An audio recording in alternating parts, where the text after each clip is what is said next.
Hello. So I thought I'd do a little bit of a different video on my channel. I haven't made one like this before. I thought I would show you my book collection that is to do with rats.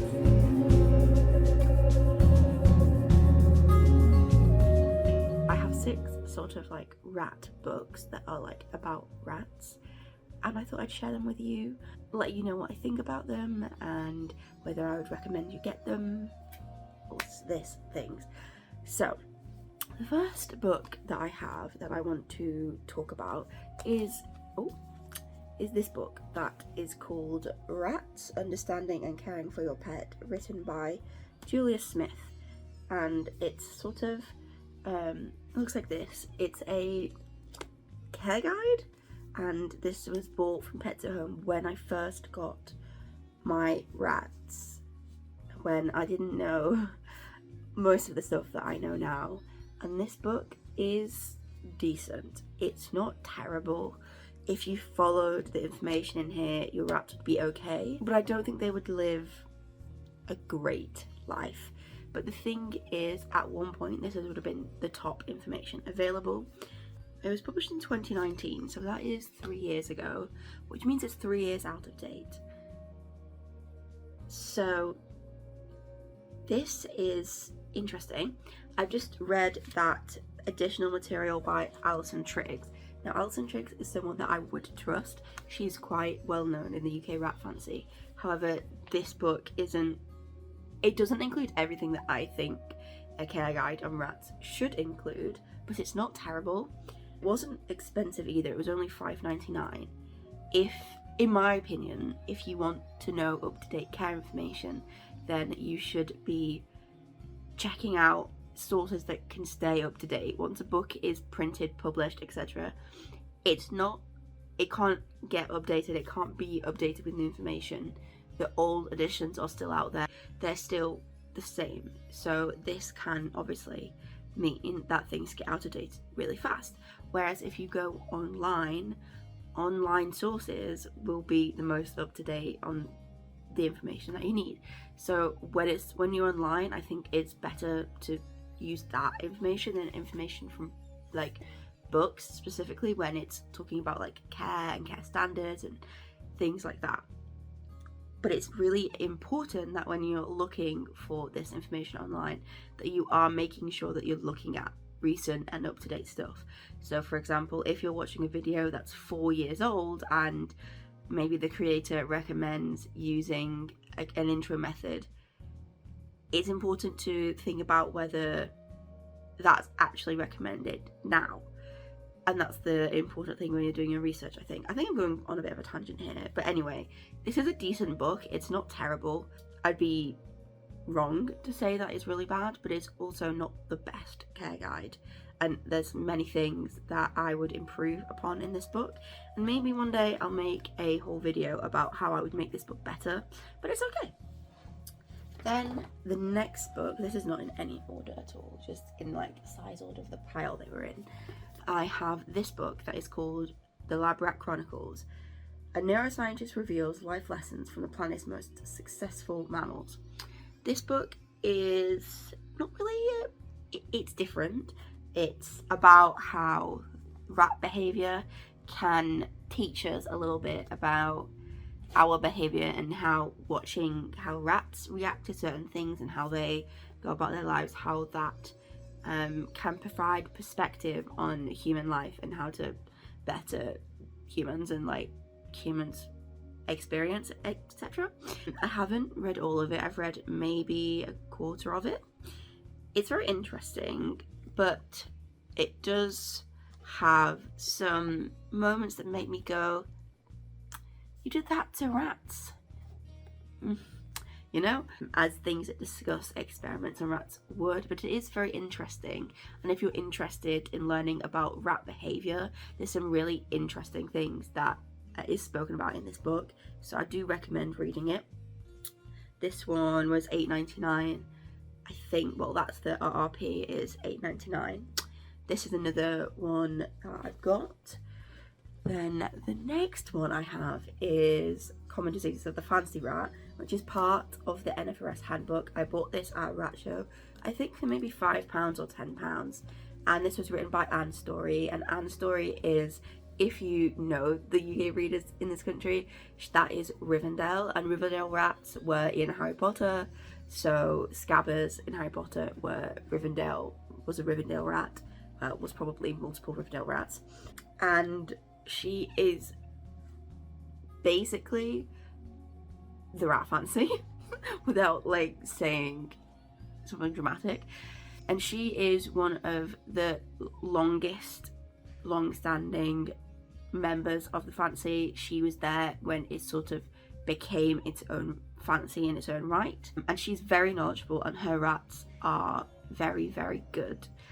And so with that experience that she has, I want to say since the 70s, so if we work with the late 70s, that's at least 40 years experience working with and breeding rats. So in that time, as you can imagine, she's probably come across basically all the health issues that rats could have. So this is a really great book, and it just goes through like all of the things that could happen and how they're best treated. If you can get your hands on this, I would really recommend. It's very helpful. It's very helpful for reducing my anxiety as well. So yeah, I have this. And speaking of members of the fancy that have decades of experience, Alison Campbell is another one. And this book is called The Scuttling Gourmet, and it's the best book, in my opinion, to read about rat nutrition. And this book is, I think, one of the most important things you could read as a rat owner. In this book, there is information about how to make a balanced mix, how to feed balanced fresh meals, other recipes for other types of foods, like treats and extras, different information about nutritional needs of rats at every stage of their life, from being kittens, from being adults, to being old rats, to being sick rats, to being pregnant rats, but to being nursing rats. And it's absolutely like, you need to buy this. Go to the Scuttling Gourmet website and buy it, please. Like, it's great. You need this information, and you need to know this to best feed your rat. And yeah, so the mix that I make, the Tunamite diet based mix, is from this. Alison's Rattery was called Tunamite. Yeah, this is like one of the books that you just need it. You just do. So go and get it. Then the next one that I have is this one, The Rat's Whiskers by Annette Rand. Now, this is a really cute book because it's all about like the experience of breeding with like a specific set of litters that Annette had. Annette is really a wonderful member of the fancy as well. She's very active in the MRC, and I actually scribed for her pet judging at MRC a couple of months ago, which was really great. A lot of the pictures you'll see on the MRC website were taken by Annette. But anyway, this is the book by her that is about the breeding experience. It has lots of information and cute pictures about rats at every sort of stage of their growing up before homing age, about how she picks keepers, information on genetic inheritance. I got this online. I can't remember how much it was. I think it was just like, it was under £10. It's a self-published book on Amazon. I really enjoyed reading this book, and I think as if you're someone who is interested in rat breeding, this is a really great book to sort of whet your appetite with. It's not super informational the whole way through the book, but there are some really important things in there, and the bit at the back about genetic inheritance and things like that, and picking keepers and things like that, is also really helpful. And I really just think it's a cute book, and it's one of those like velvet cover books, so like the front is really nice and soft. And then the last rat book, oh, here's my Benny that's coming to see me. Benny. Benny. The last book that I have is this one. Now, this is called The Rat. And as you can see, it's an old book. This one came from Oxford Polytechnic Library. And as you can tell from the colour of the pages, it's an old book. So this is a study of rat behaviour. Now, this book is from, this one in particular, is from, the present book is a revision. So the first edition was published in 1963, and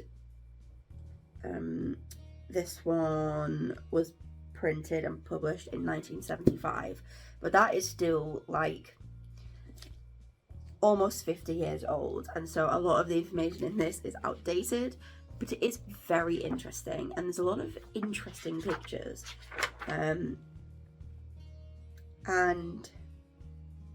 yeah, these are like old pictures of rats fighting, but yeah, this is a very interesting book. But I just thought it was a very interesting book to have, and whilst it's not information in here that like I would use to help, like it's not like a care guide or anything like that, but it is interesting to see a scientific perspective on rat behaviour, and also an out-of-date scientific perspective on rat behaviour. So those are the books that I have about rats. If you have any other different books about rats, hi Kate, say hi to the camera. If you have any books about rats that are not these ones that you'd like to recommend to me or share in the comments, please do. But yeah, that is the books that I have about rats, and if you are interested in my videos about rats, please do subscribe and stick around. See you later.